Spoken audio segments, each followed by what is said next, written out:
Hola, buenas tardes a todos. Quería robarles unos segundos simplemente para dar las gracias al Ayuntamiento de Boadilla del Monte, especialmente a la persona de su alcalde, Majario Teda, en nombre de Confilegal, que nos hayan permitido organizar estas jornadas en un lugar tan privilegiado. Y muchas gracias a ustedes por su asistencia.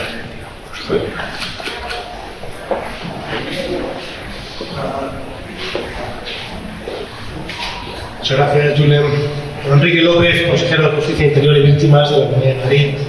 Don Celso Rodríguez Padrón, presidente del Tribunal Superior de Justicia de Madrid.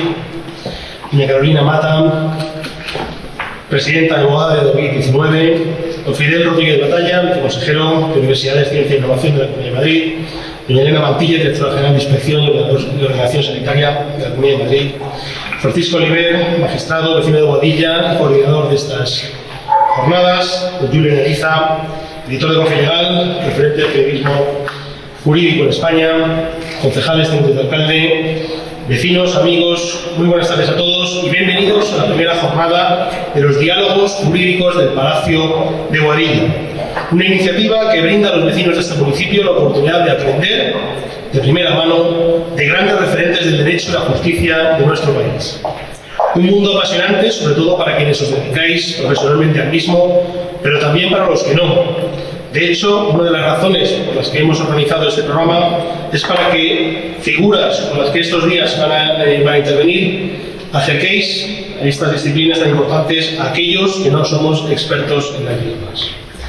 ¿Y por qué? Pues por una sencilla razón, porque el derecho forma parte de nuestra convivencia para que ésta se desarrolle en paz, igualdad y libertad, y siempre respetando la dignidad de las personas. Esto, que es la teoría, se complica cuando hay que aterrizarlo a la realidad de España, a la realidad de la actual pandemia y a la realidad de los medios que actualmente disponen aquellos que tienen que impartir justicia. Por ello, durante estos días, queremos que diferentes ponentes busquen respuestas a preguntas cada vez más planteadas. ¿Es necesaria una ley específica de pandemias? ¿Es necesaria una modificación del Consejo General del Poder Judicial? ¿Hay soluciones para que la justicia sea más rápida y eficaz? Más allá de las conclusiones a las que cada cual llegue, lo que pretendemos es introducir a nuestros vecinos en el complejo y a veces denso universo legal y judicial, a través de cuestiones de la más candente actualidad, tal y como hacemos en este mismo espacio con el arte, la música o la literatura. Y lo hacemos porque tengo la convicción más profunda de que los ayuntamientos tenemos también el deber de hacer pedagogía sobre aquellos pilares que han hecho que hoy seamos la civilización que somos. Otro de los motivos para la celebración de estas jornadas, y no menos importante para el pueblo de Boadilla, es seguir dando a conocer el conjunto histórico-artístico que hoy nos acoge, el Palacio del Infante Don Luis. Un bien de interés cultural del que nos sentimos más que poseedores responsables de recuperar, de poner en valor y de dar a conocer no solo a nuestros vecinos, sino también al resto de madrileños y españoles que hoy también estáis aquí invitados. Hace 10 años este espacio en el que os encontráis era una ruina olvidada por la convicción de aquellos de que la historia y el arte no tienen cabida en este mundo secuestrado por el presente y la funcionalidad. Estaban equivocados. Una década después hemos conseguido convertir este lugar en lo que nunca debió dejar de ser. Un lugar de visita, de reflexión, de ocio, de belleza, de cultura, de naturaleza, de encuentro. Un lugar donde uno se puede encontrar con el pasado y escapar de la inmediatez del presente y proyectarse sobre el futuro. Un lugar, con esto acabo, que os pido a todos los presentes que deis a conocer pues, por sus características propias, no es menos relevante que otros espacios más conocidos como Aranjuez o El Escorial. Ello hará que el pueblo de Boadilla nunca más se vuelva a permitir tener este espacio en el olvido, el mal de nuestro tiempo. No solo para el patrimonio histórico, sino también para la justicia y para el derecho. Muchas gracias.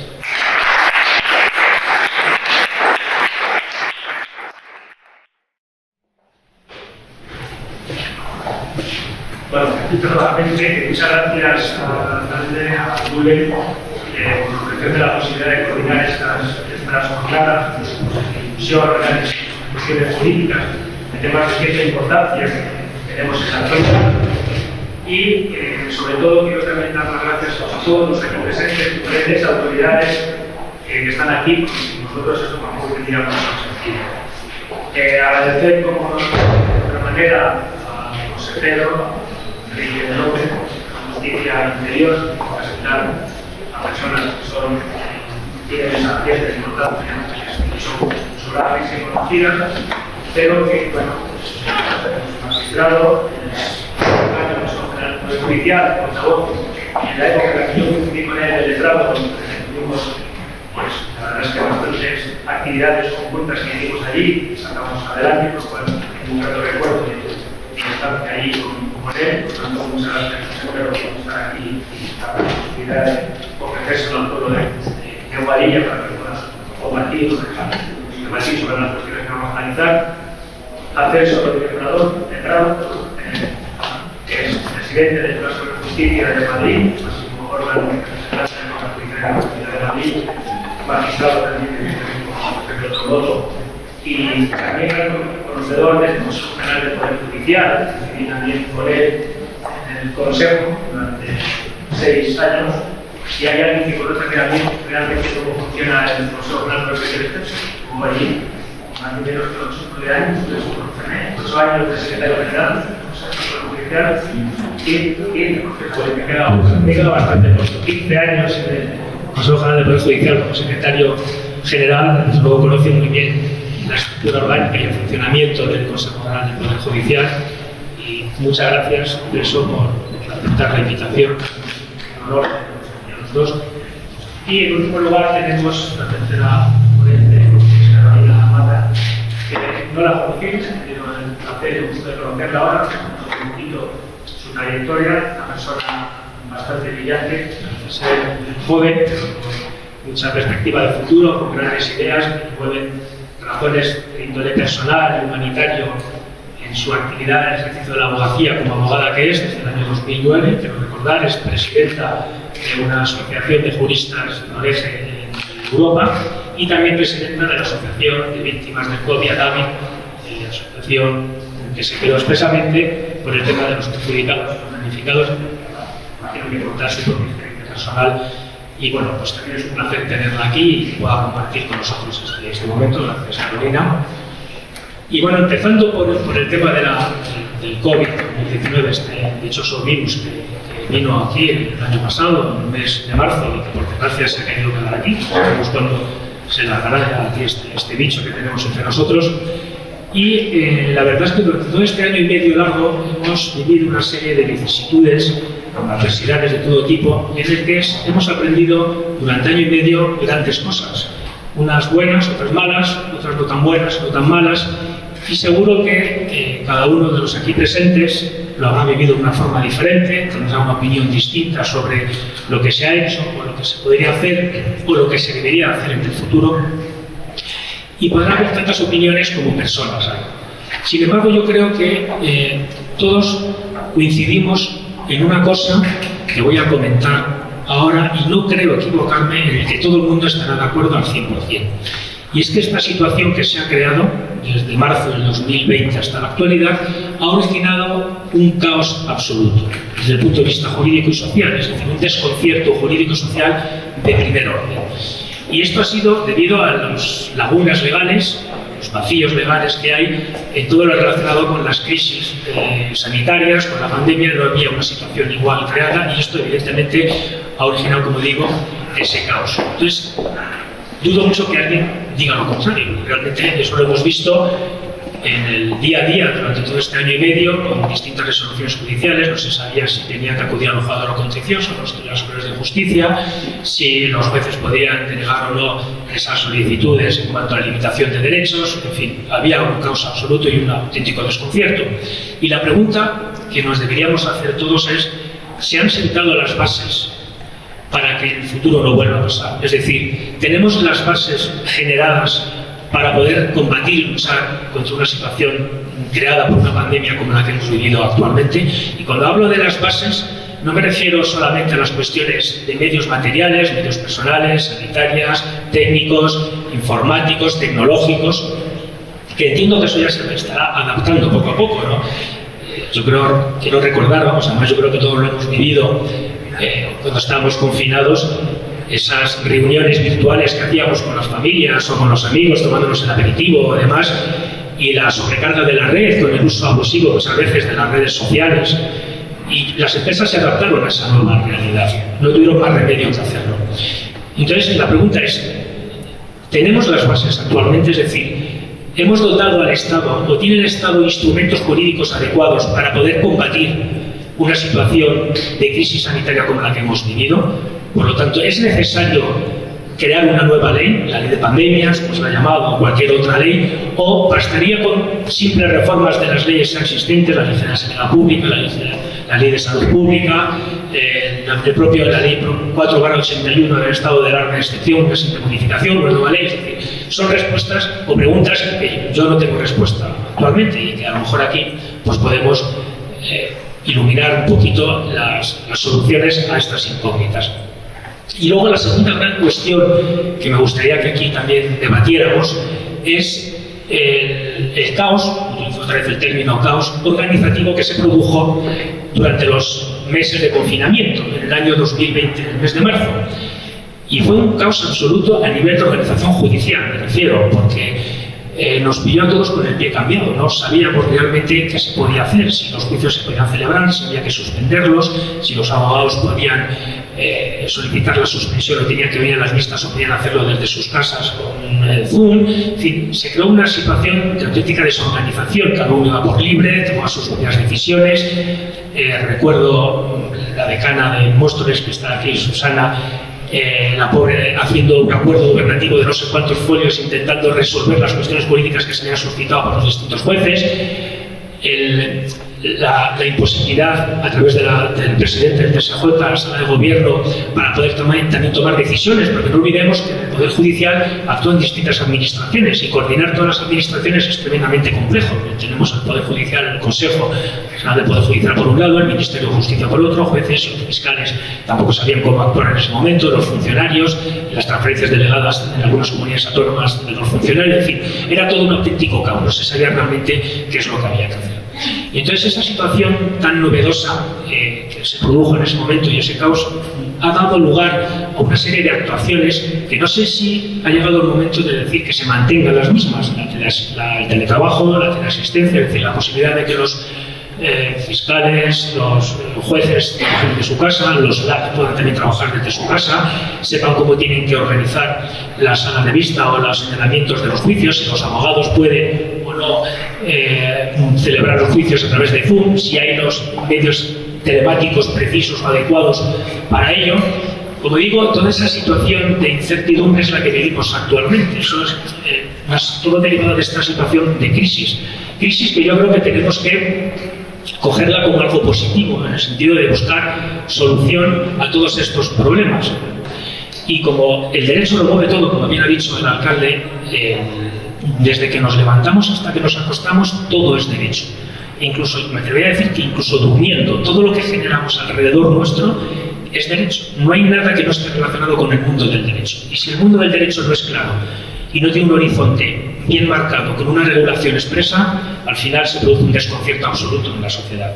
Por eso, bueno, sin más dilación, voy a dejar ya, voy a dar paso a los ponentes para que puedan un poco iluminarnos o darnos un poco de luz sobre esta situación, empezando por el consejero de Justicia, Enrique López, sobre esa posibilidad de una nueva ley de pandemias. Muchas gracias. Bien, muchas gracias.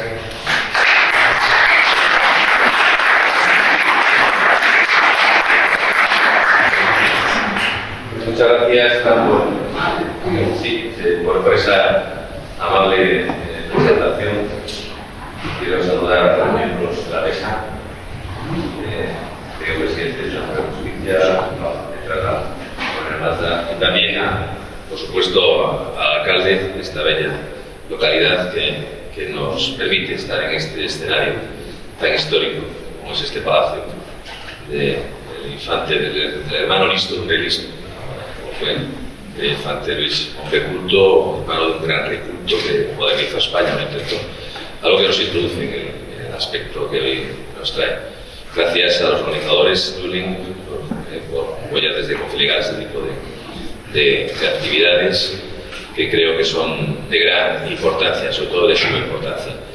En un Estado de Derecho, hablar de derecho, yo creo que es realmente interesante y sugestivo, sobre todo para alguien como es el que os habla, que abandonó el ejercicio coyunturalmente de la judicatura hace 2 años, 2 meses y 3 días, una condena, y era médico al mundo de la política, que también es otra forma de servir al ciudadano, muy digna y muy legítima, ¿no? Pero de repente aparcar un poco la política para hablar de derecho realmente me satisface. Lo que ocurre es que es muy difícil en España hablar de derecho sin hablar de política. Es curioso, ¿no? Es fácil hablar de política sin hablar de derecho. Hablar de derecho sin política es muy difícil.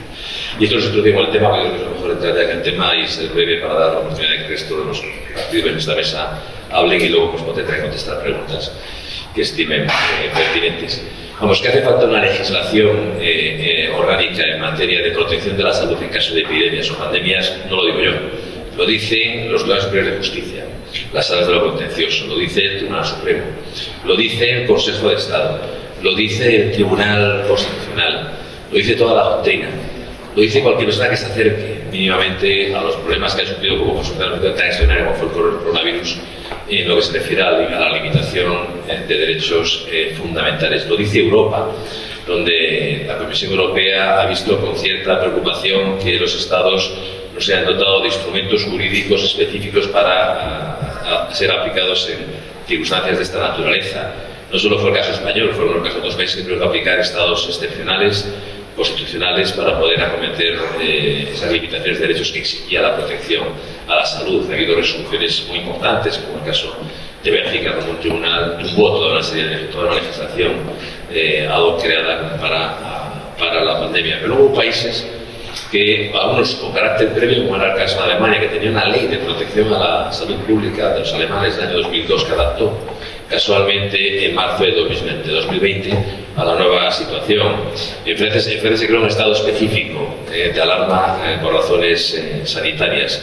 Gran Bretaña reguló rápidamente una típica británica en materia de protección civil, porque allí consideraban que la situación sanitaria generaba lo que se denomina una emergencia de protección civil, como así también hemos creído en la Comunidad de Madrid.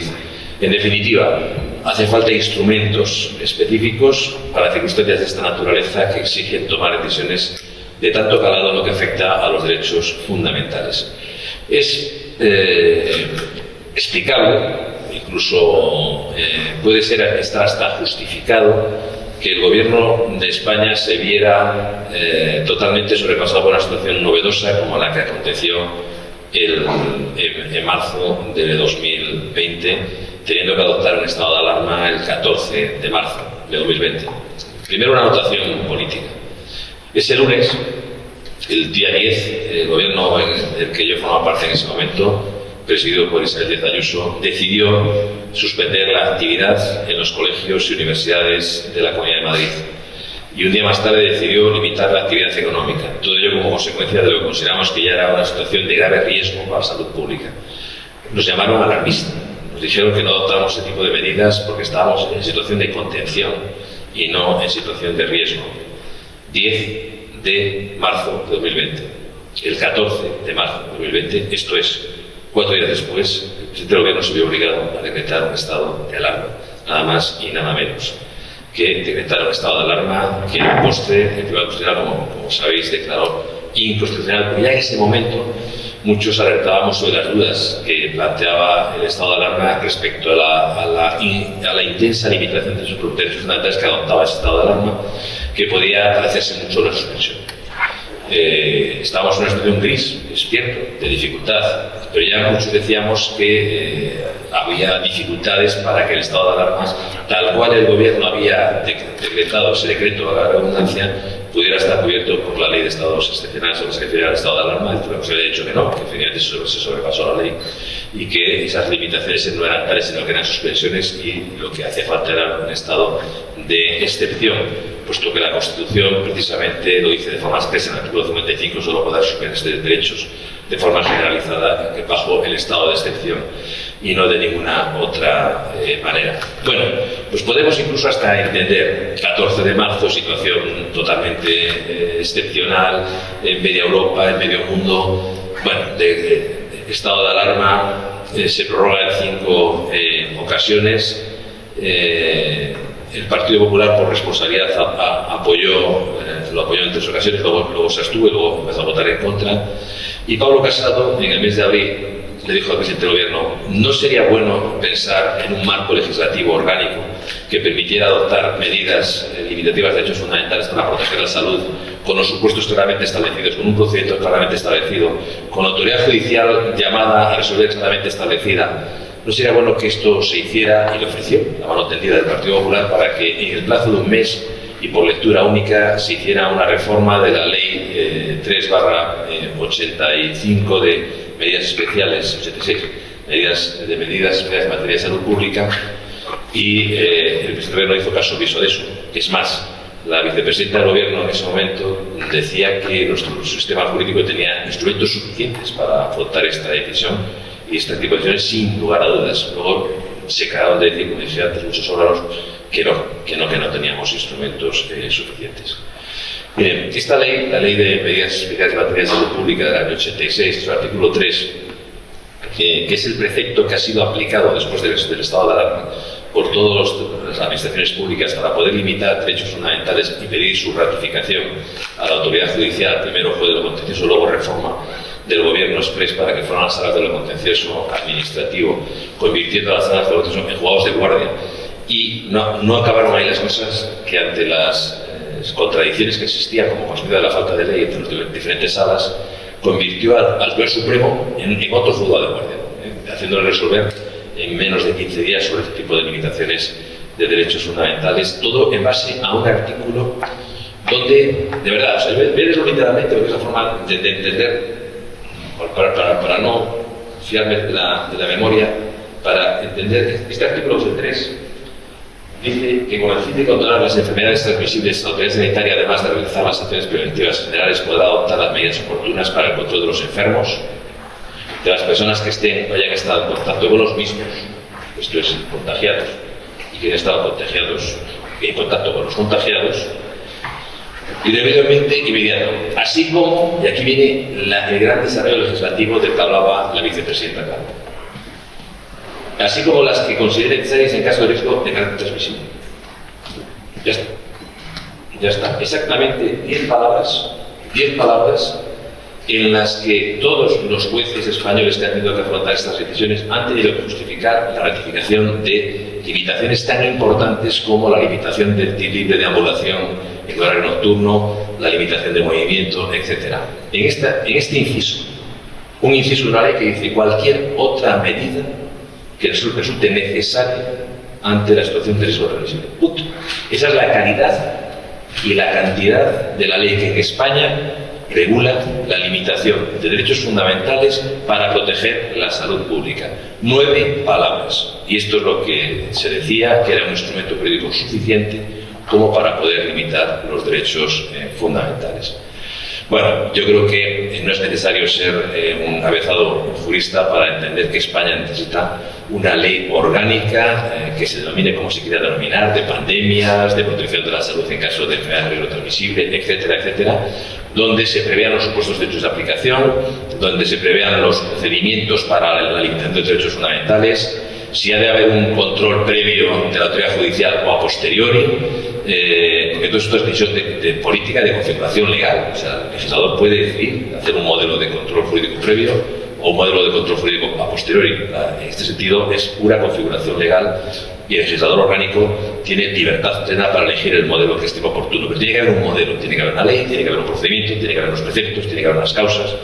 Y tiene que haber unas decisiones que nos darán seguridad jurídica a las administraciones para adoptar esas medidas y seguridad jurídica y certidumbre a los ciudadanos que saben que pueden verse limitados a sus derechos fundamentales como consecuencia de la situación de una enfermedad que se convierta en pandemia y que genere un riesgo para la salud pública transmisible. Confiarlo todo al estado de alarma es un error tremendo. Tuvimos 3. Uno primero, como dije, el del 14 de marzo, declarado de inconstitucional. Uno segundo, que se aplicó solo a la Comunidad de Madrid, como consecuencia de que el Tribunal Superior de Justicia rechazó la petición que hicimos desde la Comunidad de Madrid, obligados por el Gobierno de España, para limitar la movilidad a toda la Comunidad de Madrid durante un puente. Y luego el tercer estado de alarma, que este ya ha sido el paroxismo de lo que es el arbitrio del gobierno, que es que decreta el estado de alarma durante 6 meses, o sea, se define el primer día que el riesgo va a durar 6 meses, se exonera y se impide que el Parlamento pueda controlar ese estado de alarma porque no hace falta que se acuda a pedir su prórroga, y además se establece en el propio decreto que el gobierno podrá reformar el estado de alarma cuando quiera por decreto, sin necesidad de que sea el propio Parlamento, el Congreso, el que se lo apruebe, cuando la ley dice todo lo contrario, que será el Parlamento, el Congreso, el que pueda reformar los preceptos de ese decreto del estado de alarma. O sea, no cabe mayor sin razón jurídica. Por eso, a mí también no me cabe la menor duda, como dije antes, como lo han pedido todos los organismos a los que se han enfrentado a este problema, que España necesita esa ley con carácter de urgencia. Y yo entiendo, insisto, que en el mes de marzo estaríamos todos sobrepasados, pero ya en abril, cuando se le propuso al gobierno esta ley, podríamos haber hecho algo. Abril de 2020. Estamos en el mes de octubre de 2021. Ni noticia o iniciativa de esa ley. Es más, nosotros desde el Partido Popular presentamos una proposición de ley de reforma de la ley de medidas fiscales del 86 para que mínimamente se estableciera un procedimiento y unas causas generales y una nominación de las medidas que se pueden adoptar en caso de enfermedad transmisible. Por supuesto, ni se tomó en consideración. Volvían a decir que teníamos un instrumento jurídico suficiente. Bien, la ley en la cual que ha justificado la limitación de derechos fundamentales desde el decaimiento de los estados de alarma, como dije antes, tiene 9 palabras, no tiene ni calidad suficiente desde el punto de vista que establece la jurisprudencia del Tribunal Europeo de Derechos Humanos para poder justificar semejante limitaciones de derechos fundamentales como los que aquí se han adoptado. Y luego no hay que confundir lo que es una limitación de un derecho fundamental de lo que es una limitación de actividad económica, que estas sí que caben al amparo de las leyes ordinarias que regulan la salud pública, tanto la Ley General de Sanidad como, en definitiva, todas las leyes que regulan la salud pública, que sí permiten la limitación de actividades económicas precisamente para evitar y prevenir riesgos en materia de salud como consecuencia de enfermedades transmisibles. Por eso va a terminar. Yo no soy capaz de imaginar qué marco histórico puede justificar más una ley orgánica de pandemias, una ley orgánica de protección de la salud pública que lo que hemos vivido. O sea, no me puedo imaginar qué es lo que tiene que ocurrir para que este gobierno pierda la pereza y se ponga a legislar en esta materia. Por supuesto que no tenemos noticia de ello ni se va a hacer, porque afortunadamente espero que de alguna manera que estemos superando esta enfermedad y esperemos que durante mucho tiempo no tengamos que enfrentarnos a una situación tan calamitosa como la que hemos vivido. Pero insisto, no me imagino ningún escenario que justifique más la necesidad de que exista esa ley orgánica como tienen otros países y que pueda ser aplicada en el supuesto de hecho de que tengamos que volver a vivir, que espero que durante mucho tiempo no tengamos que enfrentarnos a una situación que sea necesario limitar de forma tan intensa los derechos fundamentales para proteger la salud pública. Y miren, en derecho no todo vale. Recuerdo que esto terminó una frase de Primo Levi cuando fue, evidentemente, en contra de su voluntad, ingresado en un centro de concentración nazi, que le preguntó al guarda nazi, y dijo, ¿por qué? Dijo, aquí no hace falta un porqué. Y esa es la diferencia. En un Estado de Derecho siempre hace falta un porqué.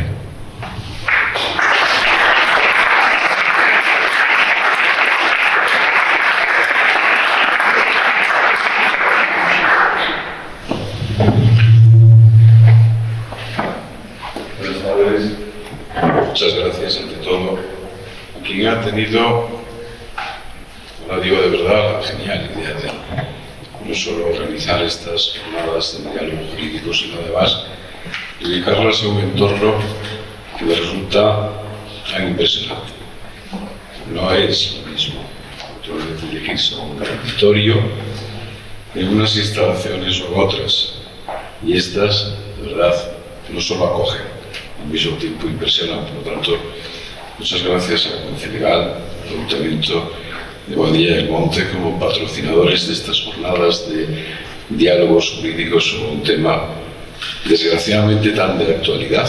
Todavía esperemos que dé una actualidad serena dentro de poco y, sin duda, necesitado de más de una reflexión. El título, España ante una nueva realidad, y la mesa de hoy se centra en torno a la necesidad o no de una ley de pandemias. Me parece que da para muchas reflexiones. Después de la intervención desde el plano jurídico general que acaba de hacer el consejero de Justicia, yo voy a centrarme, al hilo de esta cuestión, en lo que ha sido el entorno puramente jurisdiccional, ¿no? o más o menos jurisdiccional. Para responder a la pregunta de la mesa, si es o no necesaria una ley especial de pandemias, me parece que lo más importante es recapitular qué hemos vivido a lo largo de todos estos largos meses. Afortunadamente parece que tocando a su fin, pero que no pueden caer en modo alguno en el olvido. En primer lugar, porque se lo debemos a todas aquellas personas que con mayor o menor intensidad han sufrido el azote de la pandemia en su salud, y muchas de ellas que todavía lo siguen sufriendo. También a la sociedad que ha sufrido un azote económico, personal, familiar, social, en todos sus entornos, tan brutal como nunca hubiéramos imaginado. En deuda con esa sociedad, todas las personas que de un modo u otro estén en la órbita de los poderes públicos, forzosamente tienen que procurar, al menos, poner en práctica los medios para que esto no vuelva a ser como ha sido. En el mundo del derecho he sabido que ninguna realidad está siempre prevista. La realidad siempre galopa con una velocidad muy superior a la producción legislativa. Normalmente la realidad legislativa sale al paso de una realidad social. El problema surge cuando la realidad social nos visita de pronto con esa violencia, además, que se produjo a partir de, sabe Dios qué fecha, vamos a decir que en el primer trimestre del año 2020, con esta maldita pandemia. Es verdad también, no solo que esa velocidad galopante de la realidad supera siempre a la realidad legislativa, que tenemos que aprender de cualquier crisis, sobre todo porque una crisis, entre sus muchos efectos, somete a un chequeo imperdonable a cualquier sistema. En este caso yo voy a referirme al chequeo al que la crisis sometió al sistema judicial. Lo puso a prueba y lo llevó al límite de sus costuras. Y todas estas reflexiones, como puntos de partida, desde un punto de vista jurídico, creo que debemos enmarcarlas en algo que nos impone la Constitución como uno de los principios inspiradores de nuestro sistema jurídico, la seguridad jurídica. Es un valor, es un principio que debe proyectarse a todos los órdenes de la vida, porque al fin y al cabo, en un Estado de Derecho, todo acaba siendo regulado desde la órbita del derecho, o al menos contemplado desde la órbita del derecho, para que solo actúe el sistema jurídico una vez que se suscita un conflicto de intereses o una defensa de derechos e intereses legítimos que, en último término, tiene que acabar depositado en manos de los jueces y tribunales.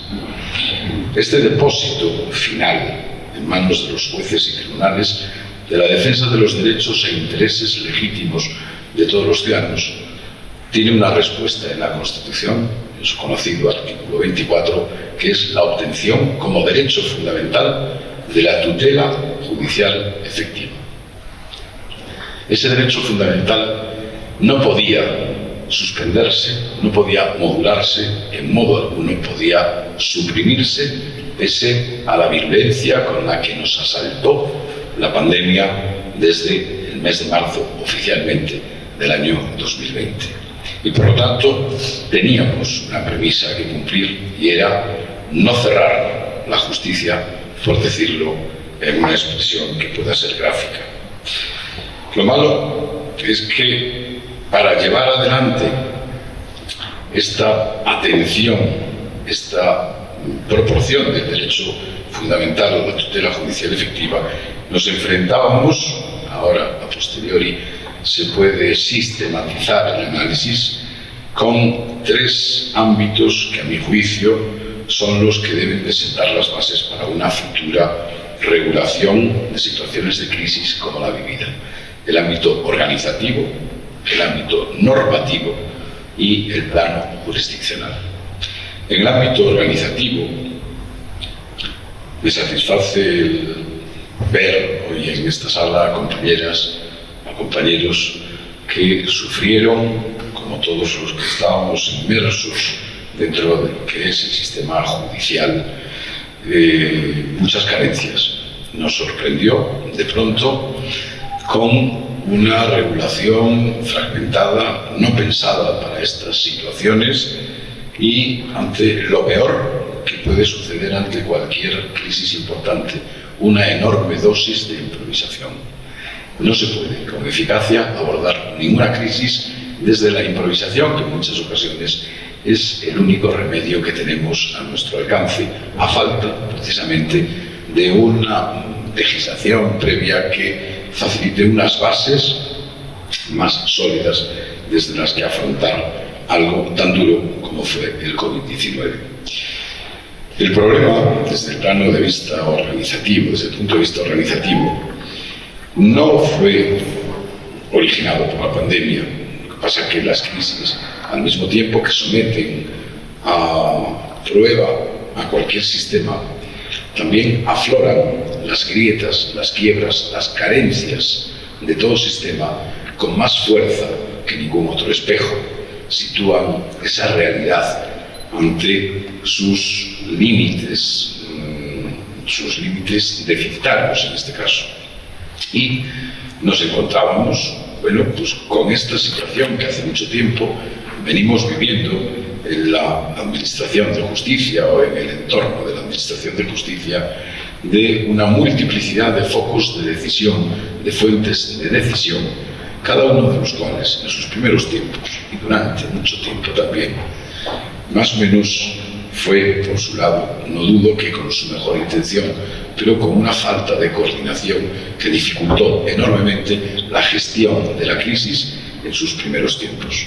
Por una parte, ya saben que el Consejo General del Poder Judicial, que tiene el Gobierno constitucionalmente atribuido del Estatuto de Jueces y Magistrados integrantes del Poder Judicial, al mismo tiempo tomaba sus decisiones la Fiscalía General del Estado sobre los fiscales. Tomaba también decisiones autónomas el Ministerio de Justicia sobre los letrados de la Administración de Justicia y los funcionarios en aquellas comunidades autónomas que todavía no han asumido competencias en materia de Administración de Justicia. Y por otra parte, estaban también las comunidades autónomas que en materia, en este caso esencialmente, de gestión de recursos humanos, tienen asumidas las competencias en materia de justicia. No puedo omitir un recuerdo importante a los sindicatos, que fueron también una fuente de decisiones en la gestión de los recursos humanos en aquellos primeros tiempos, que nos dio más de un motivo de reflexión, por decirlo de un modo discreto. El Consejo, el Ministerio, la Fiscalía, las comunidades autónomas no se pusieron de acuerdo desde el primer momento. Hubo una falta de coordinación importante. No estoy con esto llevando a cabo ninguna crítica directa contra ninguna de estas instituciones o ninguno de estos órganos constitucionales, sino contra lo que es una falta de armonización del sistema que en esta situación de crisis nos puso al límite y que siempre sería deseable que mejorase aunque fuera para situaciones no de crisis, por supuesto, sino de un desarrollo normal de la actividad judicial. Ante esta descoordinación en el funcionamiento de los órganos judiciales, pues, se promulga el Real Decreto Ley 10/2020 de 29 de marzo y resolución del día siguiente, donde el Ministerio de Justicia asume el mando único en la gestión del personal al servicio de la Administración de Justicia en todo el Estado. La situación no mejoró. De acuerdo con este decreto, se preveía un desarrollo de servicios mínimos, por decirlo así, que apuntaba a la asistencia presencial a cada órgano judicial, exceptuando los servicios de guardia, de un funcionario. Si tenemos en cuenta que la plantilla media en un órgano judicial en España se sitúa en torno a los 10 funcionarios, uno solo es el que tenía que acudir al juzgado para coger el teléfono, registrar los papeles urgentes, dar cuenta a los jueces, al letrado, a quien fuese, en función de la medición de la urgencia, coordinarse con el decanato y también tramitar, resolver, notificar aquellas actuaciones que fueran urgentes, porque con el decreto de estado de alarma se suspenden los plazos procesales para las actuaciones ordinarias, pero ya el Consejo del Poder Judicial había dictado 2 acuerdos en función de la delimitación de zonas en todo el territorio nacional, dimensionando nada más que la suspensión de actuaciones judiciales programadas. Quedaba a juicio de cualquier juez, aparte de un breve catálogo que se había enumerado por el Consejo, el decidir que era urgente. Con estos medios materiales, naturalmente, era imposible ni siquiera decidirlo. La selección de lo que era urgente, en justicia normalmente todo lo es, era enormemente dificultosa. ¿Qué escenario normativo amparaba esta gestión del caos? Pues ninguno pensado, desde luego, para la gestión de ningún caos. Hace poco, la sentencia 148/2001 de 14 de julio del Tribunal Constitucional nos situó ante un espejo que nos llevó también a meditar sobre algunas contradicciones vividas en los tribunales. Como saben, declara inconstitucional la declaración por decreto de estado de alarma por cuanto no contaba con la suficiente habilitación legal aquella suspensión de derechos fundamentales como fueron el de libre circulación, reunión y manifestación en todo el territorio nacional, incluso el derecho a elegir libremente residencia. Esta sentencia, claro, remontada en el tiempo, ofrece más de una crítica ahora que resulta puesta blanco sobre negro por el Tribunal Constitucional, tremendamente expresiva, pero que tampoco nos resultaba novedosa. Recuerdo que las salas de lo contencioso administrativo de los Tribunales Superiores de Justicia de Aragón y Andalucía habían planteado ya sendas cuestiones de inconstitucionalidad en torno al contexto normativo a través del cual se desarrolló aquello que se llamó la gobernanza, las reuniones de la Comisión Interministerial o entre el Gobierno y las comunidades autónomas para decidir cada día qué vuelta de tuerca se daba a la situación de crisis o qué competencias podían atribuirse a las comunidades autónomas a la hora de llevar a cabo la, entonces se decía, matización de derechos fundamentales en sus respectivos territorios en función de la incidencia de contagios que se sufriese de modo local. Por otra parte, antes de estas cuestiones de inconstitucionalidad, hubo una sala de lo contencioso administrativo que advirtió de forma expresa ya en el mes de octubre de 2020, concretamente en un auto del día 8 de octubre, sobre la confusa e insuficiente línea de separación de competencias que podían ejercer las comunidades autónomas ante aquella debilidad normativa.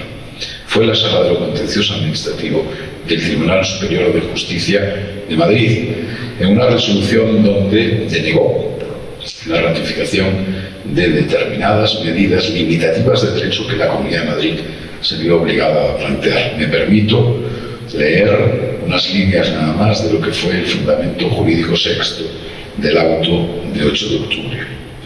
Decía la Sala de lo Contencioso: Resulta llamativo que ante el escenario sanitario descrito no se abordara una reforma de nuestro marco normativo acorde con las confesadas necesidades de combatir eficazmente la pandemia COVID-19 y afrontar la grave crisis sanitaria que padece el país, pese al consenso doctrinal existente acerca de que la regulación actual de los instrumentos normativos que permiten la limitación de derechos fundamentales está íntimamente conectado entre sí y resulta ciertamente deficiente y necesitada de una absoluta clarificación.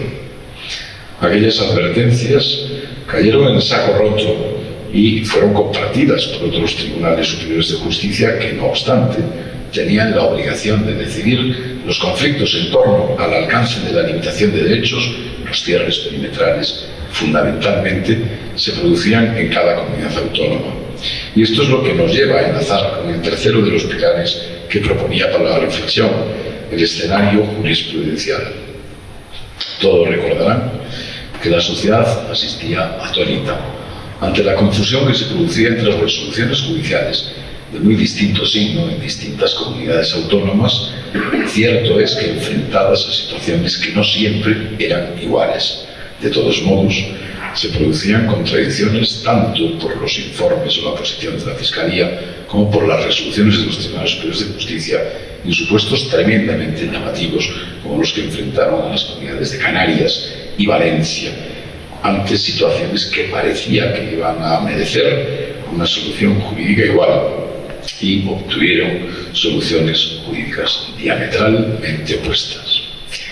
Esto trata de solventarse deprisa y corriendo, atribuyendo al Tribunal Supremo un recurso extraordinario, no de casación, sino de unificación, en realidad, de doctrina, no era aplicación en puridad, sino que, como decía antes el consejero de Justicia, pues convirtiendo a la Sala Tercera del Tribunal Supremo prácticamente en un juzgado de guardia ante esta disparidad de resoluciones.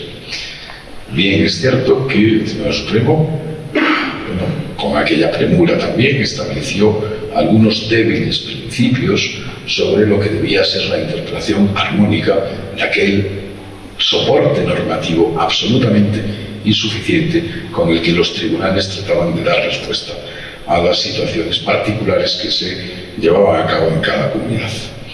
Es llamativa la sentencia 719-2021 de 24 de mayo al resolver el recurso interpuesto por el Gobierno de Canarias contra la denegación por parte del Tribunal Superior de Justicia de la ratificación de varios cierres perimetrales. El Tribunal Supremo afirmó que era posible modular y restringir la movilidad por motivos sanitarios de acuerdo con el marco legal entonces vigente. Esta tesis, con la sentencia 14 de julio del Tribunal Constitucional, se viene abajo estrepitosamente. Fueron demasiadas incidencias en la gestión del caos desde el punto de vista organizativo, en esa debilidad normativa con la que contábamos en los tribunales de justicia, ante un panorama jurisprudencial que confiábamos que pudiera aportarnos un acercamiento a ese principio de seguridad jurídica, y sin embargo vemos que no fue así. Ante tantas incidencias, naturalmente, la respuesta pues, no puede tener otro sentido, en mi opinión. Claro que es necesario regular no sé qué, pero es necesario regular las situaciones de crisis, en primer lugar, para dotarnos de unas previsiones lo más aproximadas posibles a lo que puedan ser respuestas uniformes, anticiparnos a la experiencia ya vivida, que no puede, como he dicho al principio, caer en el olvido. ¿Ante qué situación nos encontramos ahora de cara al futuro? Antes lo mencionaba Fernando Oliver en su intervención. Vamos a mantener muchas de las habilidades, de las estrategias que surgieron a partir de la crisis en lo que es el ámbito de la Administración de Justicia, particularmente la potencia del teletrabajo, la celebración de actos telemáticos. A título puramente personal, me confieso escéptico en torno a la mejora de la Administración de Justicia con una apuesta robotizada por la celebración general de actuaciones telemáticas sirvió en aquel momento para evitar una situación mayor de contagio, para evitar la acumulación en las sedes judiciales de personas que podían, naturalmente, poner en riesgo a los demás. Pero creo que no podemos perder de vista la necesidad de recuperar una de las esencias de la justicia, que es su relación humana. No podemos seguir relacionándonos eternamente a través de la pantalla de un ordenador, por mucho que el streaming haya sido tan útil en determinadas situaciones puntuales. Desde un punto de vista puramente personal, estoy deseando volver a ver las sedes judiciales sin las limitaciones de aforo, pero al mismo tiempo, dando respuesta a la pregunta que da título a esta mesa, y con ello ya termino, creo que merecería otra reflexión de más calado a la vista de esa falta de coordinación que tanto daño causó en la gestión del caos inicial. Merecería una reflexión, digo, de más calado y con más calma, y que pudiéramos detenernos un momento a pensar hasta dónde se ha llevado a la Administración de Justicia con esta absoluta dispersión de fuentes de decisión, con tantas instituciones influyendo en el conjunto del sistema y desagregando decisiones que al final resulta prácticamente imposible coordinar en este tipo de situaciones que nos colocan verdaderamente ante un espejo complejo. ¿A dónde se ha llevado pues ese concepto de la administración de justicia, que sigue colocándonos ante situaciones tan duras como la que hemos vivido, ante focos de poder que, desde un punto de vista realista, seámoslo, es prácticamente imposible coordinar? ¿Es necesaria una ley de pandemias? Probablemente sí, pero son necesarias muchas otras leyes que mejoren la respuesta que ante una situación de crisis como esta podemos dar para tratar de hacer gala a ese adjetivo que la propia Constitución o el comentario del artículo 24 de la Constitución nos llena tanto de comentarios, ¿no? Que la tutela judicial sea de verdad efectiva. Muchas gracias.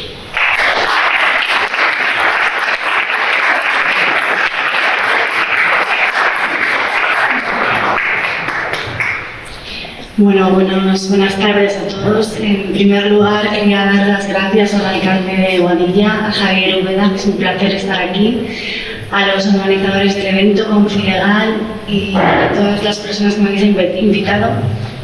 Es un placer para mí estar compartiendo tertulia con juristas de reconocido prestigio, como son mis compañeros que me han precedido, a los cuales admiro profundamente. Y bueno, yo estoy aquí, soy abogada, soy letrada, soy presidenta de la Asociación Española de Víctimas y Damnificados por el COVID-19, y no solo porque soy letrada, sino porque yo he vivido en primera persona la gravedad de esta situación, de esta crisis sanitaria, puesto que mi padre era médico en ejercicio y en la primera ola de la pandemia pues se contagió y desgraciadamente falleció. Falleció el 23 de marzo del 2020 y, haciendo cuentas, pues entiendo que se debió de contagiar en la semana del 8 al 14. Entonces, esta desgracia que he vivido en primera persona me ha hecho ahondar en informarme qué es lo que realmente ocurrió, cómo se gestionó desde el primer momento. Y la verdad que tengo que hacer una crítica importante en lo que fue la gestión de estas primeras semanas y estos primeros meses de pandemia. Y tengo que decir que fue una gestión que no ha estado a la altura de las circunstancias. Ha sido una gestión por parte del Gobierno central muy deficiente. Había informes desde enero de organismos internacionales, en enero, en febrero y en marzo, en los cuales se detallaba, ya se recogía qué era el coronavirus, qué consecuencias tenía e incluso qué medidas se debían de adoptar para evitar la propagación del virus. y tengo que decir que se hicieron caso omiso. Entiendo que más que por atender al interés general, en este caso a la salud pública, creo que fueron decisiones con un interés partidista que agravó la situación.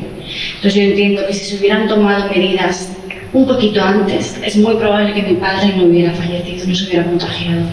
Es cierto que no se puede hacer, es muy complicado hacer una relación de causalidad entre una muerte y una situación tan inesperada, pero creo que se podía haber hecho mejor.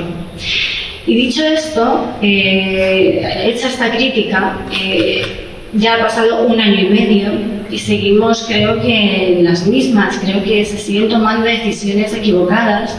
España es un país con una diversidad, porque somos 17 comunidades autónomas, que a veces son 17 reinos de taifas que adoptan sus propias decisiones, y yo creo que es necesario armonizar un marco jurídico en el que un Estado como es España tenga una base jurídica por la que poder afrontar una situación de este calado.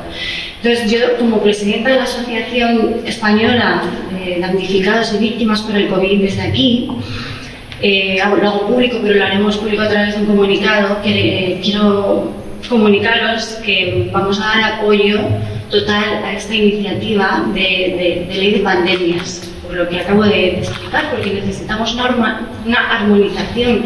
Tenemos que tener un marco jurídico sólido en el que apoyar unas medidas preventivas e incluso de control de la pandemia que es necesario y que bueno, todos estamos de acuerdo en que hemos podido superar esta situación de crisis, pero no sabemos el virus cómo puede actuar en un futuro, no sabemos si va a haber una variante, no sabemos si puede haber una siguiente ola. Tenemos que estar prevenidos, y es que estamos a 1 año y medio después de estos primeros momentos de crisis, de incertidumbre. Yo creo que ya no estamos en un momento de incertidumbre. Yo desde aquí, está el consejero de Justicia, le pido que como político, y hago un llamamiento al resto de partidos políticos, que por favor haya un consenso político, que haya unidad de criterio, que al final el ciudadano es el que se ve perjudicado, porque el político sí legisla, el Parlamento, pero al final el ciudadano de a pie es el que se ve sometido a una incertidumbre y no sabemos, nos llevan para aquí, nos llevan para allá, ahora cierran una comunidad autónoma, ahora cierran la otra, permiten abrir la hostelería en tal sitio, prohíben en tal. O sea, estamos en una situación de tal descontrol que yo desde aquí solicito a los partidos políticos que se dejen ya de sus intereses partidistas, que miren por el ciudadano, por el interés general, y que cojan esta situación, porque es una situación que entiendo que es seria. Está en juego el bien más preciado del ser humano, que es la salud y por ende la vida. Creo que el bien jurídico protegido es el más importante que tenemos la ciudadanía, y a tenor de todo esto que estoy diciendo, creo que es necesaria una ley, un marco jurídico en el que podamos apoyar. Dicho esto, sí me gustaría preguntarle a uno de mis compañeros que seguramente que me puedan aclarar. La ley de pandemias recogería una serie de medidas que creo, si no me he informado mal, ya están recogidas en un reglamento internacional sanitario, que creo que es en el 2015, en su artículo 18. No sé si esto es así. Es tan sencillo como transponer el artículo 18 de este reglamento en modificar la ley que ya tenemos de salud pública del 86. No sé si es así, si me equivoco o si me lo podéis aclarar. Muchas gracias.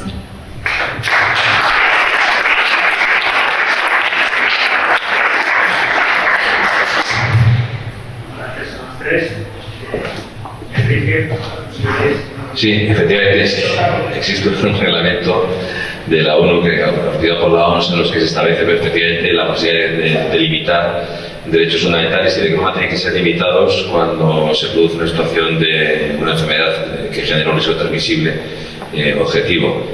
Bueno, cada país tiene una ley diferente. las hay más ambiciosas y menos ambiciosas. Las hay que se restringen solo a lo que es el aspecto de limitar el derecho fundamental y establecer un procedimiento que ofrezca garantías, y otras eso va mucho más allá. Por ejemplo, la Ley de Protección Pública, de Salud Pública de Alemania regula hasta la situación en la que un matrimonio con hijos puede verse favorecido en que uno tenga un permiso como consecuencia de la situación de enfermedad. Llegan hasta ese detalle las leyes. O sea, que hay diferentes formas de legislar. Una es solo que se refiere a derechos fundamentales y otra es teniendo en cuenta todas las circunstancias que puede generar una situación de esta naturaleza, regulando el teletrabajo, regulando situaciones que generan una enfermedad de esta naturaleza que limita nuestras vidas. Lo que es cierto es que es necesario ese marco legislativo. O sea, yo creo que ya nadie puede tener duda, salvo menos Carmen Calvo, de que es necesario este marco legislativo. O sea, yo creo que no se puede decir ni más veces ni más claro. Fue el propio Consejo de Estado que, a raíz de la legislación que inició Galicia, precisamente, lo dijo con toda claridad, que era necesario este marco legislativo y que había que regularlo cuanto antes. Luego ya a nivel de profesión, pues ya depende. Se pueden establecer situaciones y prever situaciones respecto a diferentes enfermedades que muchas veces no conoces cuáles van a ser las consecuencias de la letalidad de las mismas. A la hora de adoptar medidas, es cierto que luego no pueden ser aplicadas de forma homogénea en todo el territorio nacional, como tampoco lo pueden ser aplicadas en toda Europa. Hay que establecer rangos y ratios objetivos. No es lo mismo que una comunidad autónoma o una ciudad tenga 5.000 camas, que otra tenga 50, o otra tenga 25, o el número de UCIs. Eso determina que hay zonas que están más preparadas que otras para afrontar una situación de esta naturaleza. Yo, por ejemplo, había colegas de otras comunidades autónomas, no voy a decir cuáles, que me decían, era curioso porque la crítica se convertía a su vez en fortaleza, porque decían, es que en Madrid es la comunidad autónoma que menos gasta por habitante en gasto sanitario. Y luego te decían, claro, es que en Madrid, como tenéis tanta infraestructura sanitaria, pues podéis adoptar medidas más relajadas que otras comunidades autónomas. Bueno, una de dos, o invertimos o no invertimos, lo que no puede ser criticar por ambas cosas, ¿no? Claro, Madrid es una comunidad autónoma que está muy dotada en materia hospitalaria con hospitales públicos y privados, y eso permitía efectivamente afrontar la situación con otra forma diferente a otras comunidades autónomas. Aquí teníamos la posibilidad de llegar a 25.000 camas COVID, teníamos la posibilidad de llegar a 2.000 UCIs, y esto, bueno, pues te permitía, dentro de la gravedad, afrontarlo con un cierto alivio sanitario, no alivio porque era una situación muy comprometida, pero, insisto, es necesario ese marco legislativo cuanto antes, sin lugar a dudas.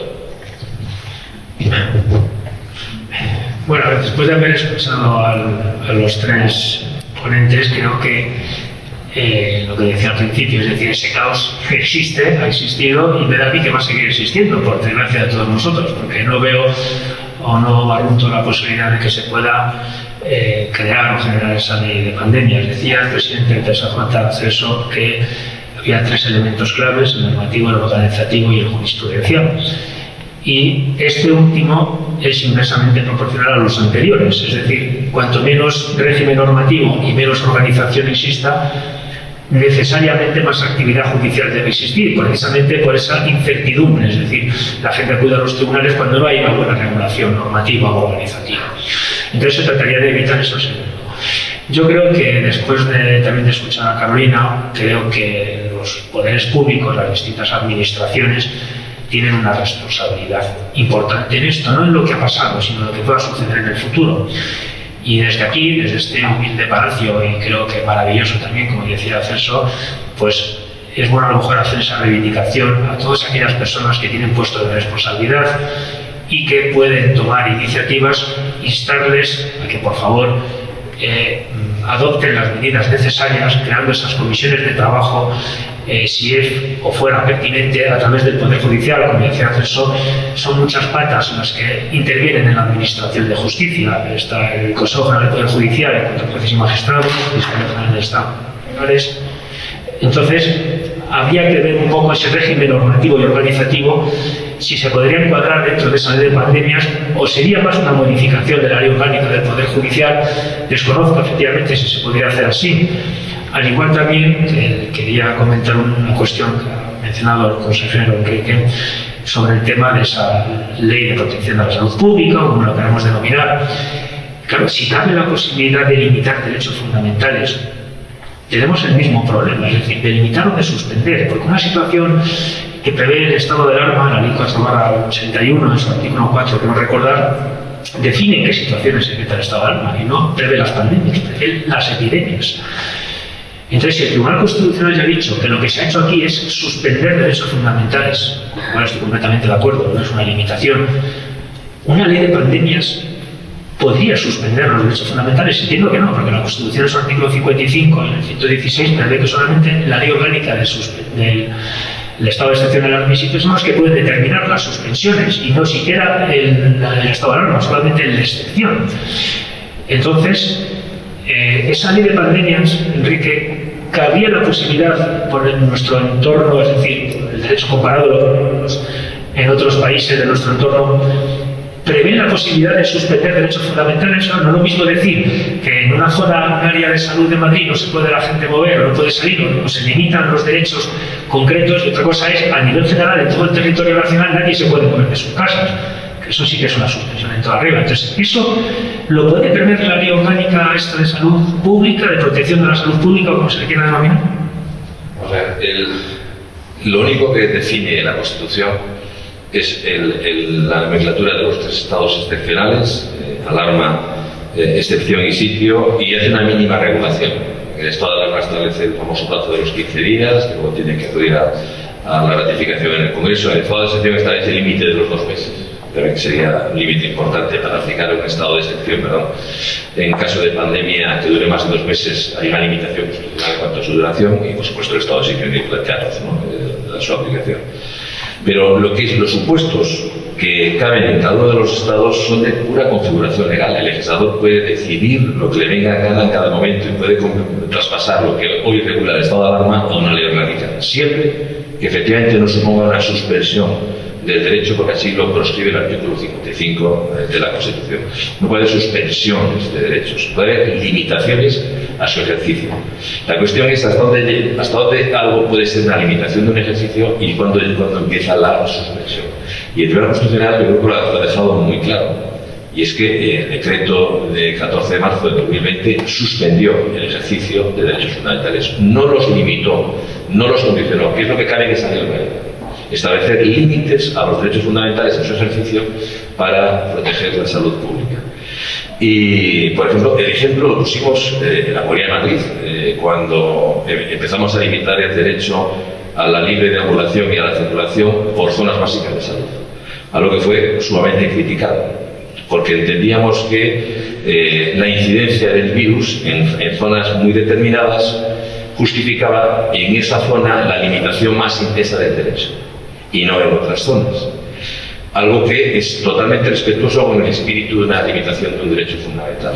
Entonces, comprobamos que el 22% de la población de la ciudad de Madrid, concretamente, generaba el 70% de los casos de coronavirus. Muy a su pesar, porque nadie quiere tener coronavirus. Y ya se nos criticaba, se nos decía que es que atacábamos a las zonas más populares. Luego resulta que la zona que estuvo más limitada en movilidad fue la Moraleja, por ejemplo, por un ejemplo, que no eran capaces de hablar de los 500 casos de incidencia por 100.000 habitantes. Yo creo que nos adelantamos a lo que hay que hacer, que es precisamente medidas quirúrgicas que permitan la limitación de derechos fundamentales allá donde los criterios de proporcionalidad, necesidad e idoneidad justifiquen esa limitación, y no de forma indeterminada. No tiene ningún sentido a un señor de Navacerrada o una incidencia de 30 casos por 100.000 habitantes tener encerrado en su casa, cuando en esa zona concretamente no había una incidencia que justificaba esa limitación de derechos fundamentales, y en otras zonas sí. Eso lo decía, es que esa medida luego tiene una difícil aplicación. Bueno, pues ya veremos cómo la aplicamos, ya veremos cuánta fuerza policial necesitamos para controlar la población. Pero miren, os pongo un ejemplo, para que veáis que a veces los ciudadanos tienen un nivel de responsabilidad superior al de sus políticos. El primer día que anunciamos la medida de la limitación de movilidad por zonas básicas de salud, sin que hubiera ningún tipo de control, porque estábamos supeditados a que el Tribunal Superior de Justicia nos lo validara, bueno, pues el 70% de la población acató la norma y la cumplió, sin ningún tipo de vinculación jurídica. Sencillamente porque la gente es un tema responsable de lo que nos queremos. Por eso una ley orgánica sí que puede limitar derechos fundamentales, pero nunca lo que puede hacer es suspender derechos fundamentales, salvo que se declare el estado de excepción. Bien, y Celso, una cuestión que estabas comentando anteriormente con respecto al tema organizativo, ese caos que se vivió en esos días, que yo lo pude también experimentar en primera persona, y como todos los compañeros que veo por aquí, jueces y fiscales que están aquí, los RACs, desde el Tribunal Superior de Justicia sé que se hizo un esfuerzo en la sala de gobierno de verdad encomiable, y es de agradecer, porque lo que se hizo desde las personas, y creo que es bueno que lo sepa todo el mundo, las personas responsables del Poder Judicial en el ámbito de la Comunidad de Madrid, la verdad es que fueron muy diligentes y tomaron decisiones valientes sobre las cuestiones que planteábamos los distintos jueces y fiscales de lo que teníamos que hacer con ese desconcierto que había. Pero la pregunta que yo hago es, dado que todos aquellos que ostentáis puestos de cierta responsabilidad, en el caso del consejero ya ha explicado que se ha propuesto por el Partido Popular esa posibilidad de ley de pandemias, que no se ha hecho caso a la misma o caso omiso a esa petición reiterada, desde la presidencia del TSJ, conociéndote, Celso, sabiendo lo valiente que eres en tus decisiones, en tus comunicaciones o en tus exposiciones orales, ¿se ha comunicado esa situación de alguna manera al Consejo General del Poder Judicial a efectos de que el Consejo promueva algún tipo de acción o de la posibilidad de hacer grupos de trabajo con el Gobierno, con el Ministerio, para poder afrontar estas situaciones, o el Consejo se ha desentendido completamente del tema? Pues la verdad, no sé si responder a la pregunta con todo lo que sé, o guardarme algo malo. Muchas veces esto pasa en la vida, ¿no? Te da muchísima rabia no poder contar aquello que tienes que guardarte, que normalmente es lo más interesante. Y bueno, no puedo dejar en cualquier caso de corresponder a esa galantería que encierra trampa en la formulación de tu pregunta precedida, de esa alabanza a la valentía de mis decisiones y comunicados. No voy a caer en la trampa, lo agradezco por la amistad que nos une hace muchos años, ¿no?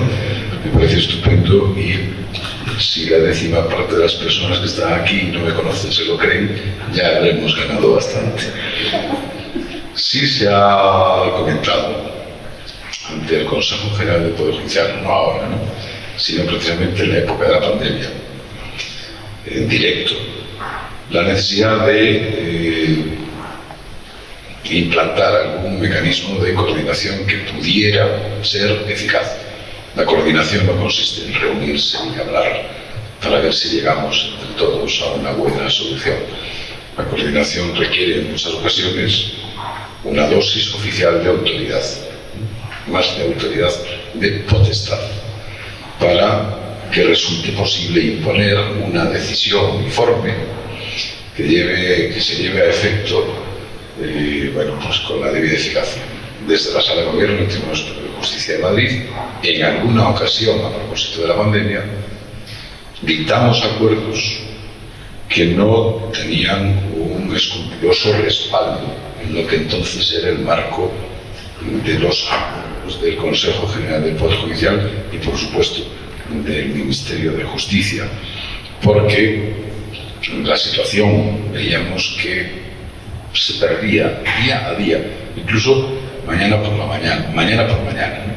Y ante esa falta de coordinación, pues me consta que también algunos otros tribunales superiores de justicia adoptamos decisiones que se comunicaban al Consejo General del Poder Judicial por el régimen general del artículo 158 de la Ley Orgánica del Poder Judicial, que era la puesta en conocimiento del Consejo de todos los acuerdos que dictaban los efectos de así lo dice la Ley Orgánica del Poder Judicial, control de legalidad. Me consta que el Consejo en aquella época estaba tan saturado de acuerdos a efectos de control de legalidad que procedían de todos los tribunales superiores de España que no podía leerse en directo uno por uno. Algunos resultó llamativo, alertábamos sobre él y le puso freno, pero en muchas ocasiones lo que se produjo fue la gestión en directo, ¿no?, a pie de obra, de situaciones que nos desbordaban, no solo del Tribunal Superior de Justicia, sino también en los decanatos de todos los partidos judiciales de la Comunidad de Madrid, que actuaron, aprovecho para decirlo en público, con una dosis de responsabilidad encomiable, absolutamente encomiable. Se puso, por lo tanto, en conocimiento del Consejo la necesidad de articular un mecanismo. El Ministerio se adelantó, pero claro, solo parcialmente en cuanto a los funcionarios, con la asunción del mando único, ¿no? Algún modelo pretendíamos que, si no fuera la asunción del marco único, porque no tiene soporte legal, si pudiera llevar ese deseo de coordinación a la realidad de un modo mucho más práctico. Aquello durante el tiempo crítico de la pandemia, que fue hasta el mes de julio de 2020, inclusive ya no sé cuántas desescaladas hubo. Nos prometían una desescalada la semana que viene. Esto era como este envío que estás pendiente siempre y nunca llega, ¿no? Se van a incorporar ya el 30% de los funcionarios en la siguiente quincena, no sé cuántos. Aquello luego se demoraba y se quedaba absolutamente en nada. Pero si no pudo llevarse a la práctica o no pudo ser atendida esa llamada de atención que se hizo, y esto es lo malo, no voy a poder confesar en qué términos ni a propósito de qué casos críticos, absolutamente críticos, se entiende esa imposibilidad de atención inmediata por la presión que en aquel momento existía de muchísimos sitios, de muchísimos puntos de todo el territorio nacional, ¿no? Algunos incluso con una gestión de la crisis más complicada que pudo darse en Madrid, que no fue fácil. Ahora sí es el momento de, con más calma, con más pausa, como decía al principio, en aras de la seguridad jurídica, insistir sobre la imprescindible, la inaplazable necesidad de articular un mecanismo capaz de dotar de decisiones inmediatas, eficaces y, desde luego, que no puedan ser obstaculizadas por esta dispersión de fuentes decisorias para situaciones de crisis, particularmente viéndonos en el espejo de la pandemia, pero sin descartar otras que puedan visitarnos en el futuro, desde luego, supongamos que con menor intensidad. Sí, es el momento de llevar a cabo esa llamada, documentada, sobre ejemplos, porque desde luego, al igual que nos sucedía cada vez que sufríamos una nueva ola, y todos nos tirábamos de los pelos, nos acusábamos a nosotros mismos de irresponsabilidad y de muchas más cosas, lo que no puede volver a producirse es aquella situación de caos, habiendo vivido lo que hemos vivido. Esto sería absolutamente imperdonable. No sé quién es el que tropieza dos veces en la misma piedra. Bueno, pues me parece que no podemos volver a tropezar en otra ocasión hipotética.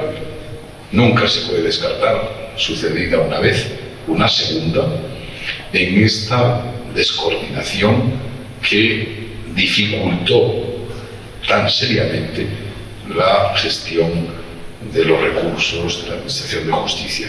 Y si la justicia y la tutela efectiva es imprescindible en un Estado de Derecho día a día, absolutamente en todas las situaciones, con mucho más motivo, esa respuesta judicial es necesaria en una situación de crisis donde lo que está en juego es la matización, la limitación, desde luego no la suspensión del ejercicio de determinados derechos fundamentales. Todos los ciudadanos tienen derecho a acudir a los tribunales en la tutela de sus derechos, para medir hasta qué punto eso es jurídicamente viable. Y si partimos de esta insuficiencia de mecanismos efectivos de gestión, por esta dispersión de fuentes decisorias que nos aqueja desde hace tantos años, desde luego mal vamos. Mi llamada a esa inaplazable necesidad de dotarnos de mecanismos efectivos de coordinación, más bien de decisión. La coordinación sería un paso previo. Bueno, se reitera en este momento, aprovechando el altavoz que suponen estas jornadas, que además tienen este contenido entre los objetivos de sus reflexiones. Bueno, muchas gracias. Eso sabía que ibas haciendo un buen quiebro para no decir lo que yo pensaba que ibas a comentar. Bueno, no sé si alguien quiere hacer alguna pregunta, alguien quiere preguntar alguna cosa.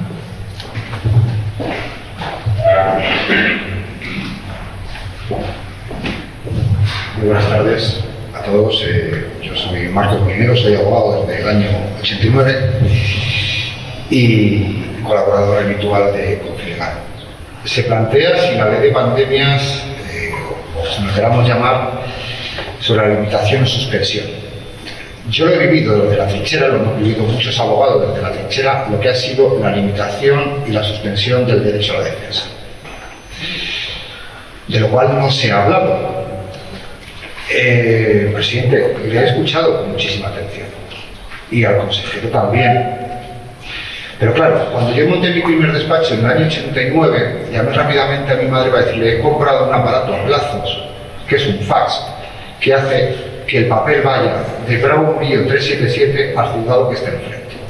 Hoy todavía seguimos igual. Claro que en derecho no nos anticipamos a la realidad. El problema es que la ley ya tiene previstos mecanismos para que en caso de crisis sanitarias o cualquier tipo de crisis, el sistema judicial no se vea sometido a la tensión que se ha visto sometido y se hayan limitado tantos derechos y garantías procesales, incluso suspendidos, y que solamente haya sido capaz de sacarse gracias al esfuerzo de todos, no solamente jueces, de toda la Administración de Justicia, sino también abogados. Hoy tenemos aquí a una decana. Yo llevo varios procedimientos en Móstoles, que tuvo la actitud, más que la actitud, de inventar, porque todos teníamos que inventar. Y tras esta breve reflexión, yo les quiero plantear, porque sé que mi compañera seguramente que está de acuerdo, ¿para cuándo se va a implementar de forma eficaz y real, para hacer real el derecho a la tutela judicial efectiva, la Ley 18/2011 del expediente digital electrónico? Porque eso aliviará las tensiones en caso de tener que limitar o suspender, por la ley que sea, o estado de excepción, estado de sitio, el sistema judicial. ¿Para cuándo el Tribunal Superior de Justicia va a exigir al Ministerio Fiscal que se comunique con los juzgados a través de vías telemáticas? Estamos hablando de una ley del 2011 que, evidentemente, como siempre, permítanme la expresión, lo ancho para los demás y lo estrecho para los abogados. Algo me tengo que reivindicar, pero es que realmente es así. Es que todavía los abogados, en plena pandemia, tenemos que ir a las pensiones a cortar con cero y papel las actuaciones judiciales a nuestros clientes, a pesar de tener autos de un magistrado de la Audiencia Nacional que fue ponente y que dijo que el cristal limitaba el derecho a defensa. Ese señor hoy es consejero de Justicia, pero ¿para cuándo, consejero, vamos a adaptar todas las leyes procesales a las nuevas tecnologías para que, en caso de tensiones de este tipo, en caso de tener que aplicar una ley de pandemias, de limitaciones, de suspensiones, el sistema judicial no sufra esa tensión y tengamos que hacerlo, tengamos que hacer sacar al esfuerzo, a las horas, a la actitud, que más que la actitud de los profesionales, o de quedarnos sin vacaciones, o de inventar los decanos de los partidos judiciales en cosas. Sí que tenemos instrumentos, pero ¿para cuándo vamos a dotarnos de ese instrumento digital que aliviará, que facilitará el acceso del justiciable? Porque no olvidemos una cosa, todos, jueces, fiscales y LACs, somos colaboradores necesarios. El protagonista es el justiciario. Entonces, ¿para cuándo esa nueva tecnología? Vamos a ver. En estos momentos en la Comunidad de Madrid ya estamos en una situación, no digo óptima, pero sí que permite la utilización de todas esas tecnologías en la inmensa mayoría de las sedes judiciales. Yo sé que se van a poner ejemplos de los que todavía no existen, pero no es posible, totalmente de acuerdo. Pero lo que sí es cierto es que durante estos meses se han celebrado 3.000 juicios por Zoom. Hemos entregado ordenadores a los funcionarios portátiles a 4.000 funcionarios. Hemos prácticamente otorgado 1.500 licencias ISLA, que permite teletrabajar y consultar el expediente judicial desde el domicilio a todos los funcionarios que tienen esa licencia ISLA, que esperamos que sea la mayor parte. Es cierto que tiene que haber una gestión también de cultura del cambio, no cabe la menor duda, y es cierto que con el Ministerio Fiscal es con el que estamos encontrando mayores dificultades. También aunque no es forma de trabajar, mientras que el juez está muy asistido, tiene un juzgado en que hay 10 funcionarios, el fiscal no está tan asistido, hay algunos que tienen más dificultades para encontrar ese apoyo que en un juez en un juzgado, pero sí que es cierto que durante el año 2022 el expediente judicial en Madrid estará totalmente desplegado, de tal manera que ya hoy un procurador puede acceder a él, pero que va a ser ya la regla general en el año, insisto, 2022. Yo sé que hay juzgados que tienen problemas, yo sé que hay juzgados que dependiendo qué sala pueden grabar por Zoom o qué sala no graban por Zoom. Ahí también hay que contar un poco con la pericia de los jueces decanos, que la mayor parte lo son, y ordenan perfectamente los señalamientos en función de que cuando sea necesaria la grabación de un juicio que se realice por Zoom, que también hay que grabarlos y documentarlos, se haga en la sala que permite la grabación y no en la sala que no permite la grabación. En fin, todo esto requiere un grado de organización y de coordinación al que se refiere antes el presidente y que estoy convencido que vamos a alcanzar. En la Comunidad de Madrid, sin lugar a dudas, porque es necesaria esa coordinación. La ley ya existe, los medios los estamos implementando, la mayor parte ya están implementados. Hoy ya se reciben todos los atestados policiales y de la Guardia Civil a través de formato electrónico. Está desapareciendo el papel, claramente, y en el 2022 desaparecerá el papel, o por lo menos convivirá con un expediente electrónico desplegado en todos los órganos judiciales de la Comunidad de Madrid. Pero también es cierto que hay que hacer una cultura de cambio en la que tenemos que estar todos, sin lugar a dudas.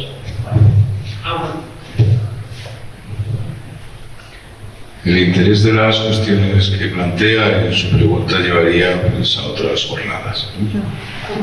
Pero no me resisto a una precisión, sin desvelar esa parte pequeñita que ocurrió durante muchos días de la pandemia. Es verdad que uno de los revulsivos que ha significado el enfrentarnos a la pandemia ha sido el desarrollo de muchos de los aspectos del programa digital que estaba en marcha en estos años anteriores ya en el ámbito del Tribunal Superior de Justicia de Madrid. Es verdad que se ha producido un avance notable en el diseño de las aplicaciones generales, la definición del prescriptor del magistrado, la implantación de la firma digital, la tramitación también informatizada de muchos de los asuntos y a través de la comisión mixta y de la colaboración que se está manteniendo entre la Agencia Madrid Digital, la Consejería de Justicia y el Tribunal Superior de Justicia, sí es cierto que hemos avanzado mucho, se le ha dado un gran impulso. Yo de todos modos, ya lo dije antes,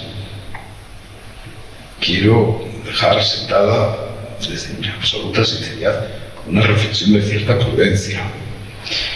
No nos obsesionemos con establecer absolutamente todas las comunicaciones, toda la dinámica del proceso judicial a través del portátil, a través del streaming o, lo que fue mucho más grave, a través de la pantalla del teléfono móvil, porque podemos poner en riesgo las garantías.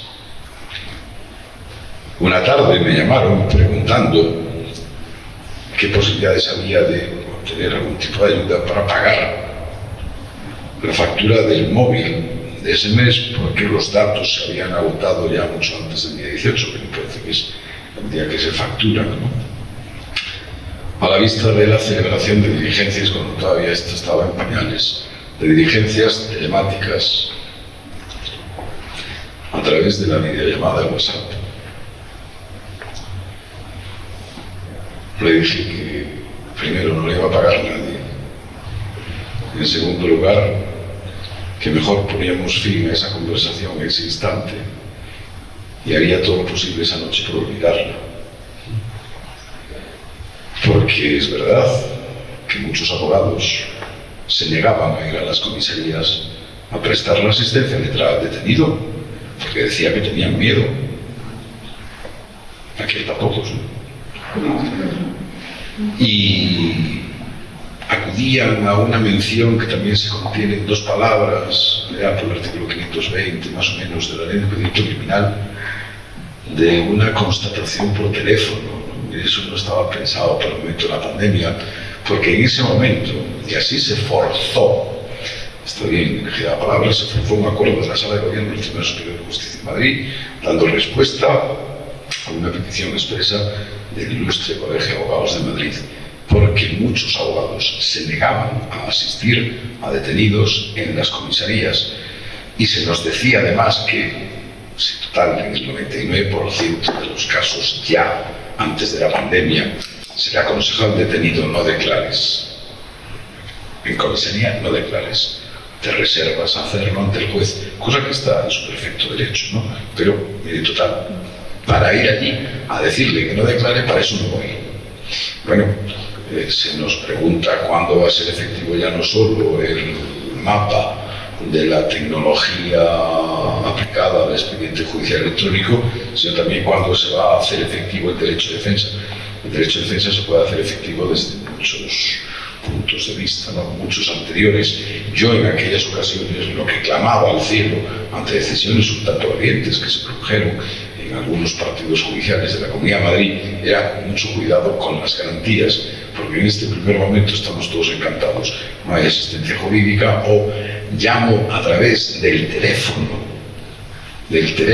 por WhatsApp de un policía de la comisaría al detenido para que vean mi imagen, extiendan una diligencia bajo quietud pública y le digan: no declare, se acabó. El abogado encantado en ese instante porque se ahorró la visita, pero no dude usted que como cuestión previa en el acto del juicio oral, lo primero que iba a levantar la mano planteando una nulidad de actuaciones por haberse vulnerado el derecho al proceso con todas las garantías. Eso sucedía también en las sedes de guardia, en los juzgados de instrucción. No tenemos de momento tantos medios que puedan salir al paso para armonizar la plenitud del derecho de defensa con la plenitud de derechos de los detenidos, con lo que pueda ser el problema de contagios, que en aquel momento sí era una realidad. Aquello afortunadamente se encauzó y no hubo mayores incidencias.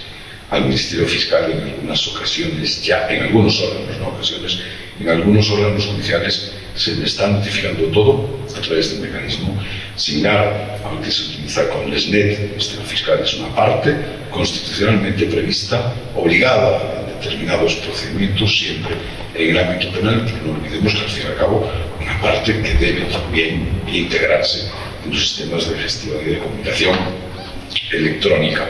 Esperemos que sí pueda ser en el año 2022 una realidad esa expansión de la arquitectura esencial del expediente judicial electrónico, empezando por las jurisdicciones más factibles y reservando, como siempre, la penal para el último momento, porque es la que maneja una asistencia presencial que no puede confiar absolutamente todo su futuro al uso de los cauces telemáticos, porque, insisto, se puede poner en riesgo el cuidado de determinadas garantías que el derecho penal particularmente es sagrado. Solo un minuto.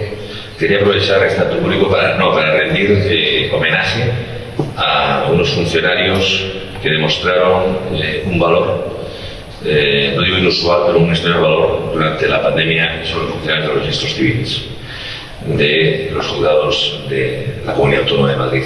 Aquí, desgraciadamente, hubo días en la primera hora de la pandemia en la que teníamos 500 y 600 fallecimientos. Esos funcionarios trabajaron mañana y tarde en la peor época de la pandemia, todas las plantillas al completo, para que el registro civil no se paralizase en un momento en el que estaba absolutamente demandado su prestación de servicios como consecuencia, desgraciadamente, de esos fallecimientos. Esos funcionarios, por esto no por supuesto quiero poner de mérito a nadie, pero se merecen, sin lugar a dudas, un auténtico homenaje.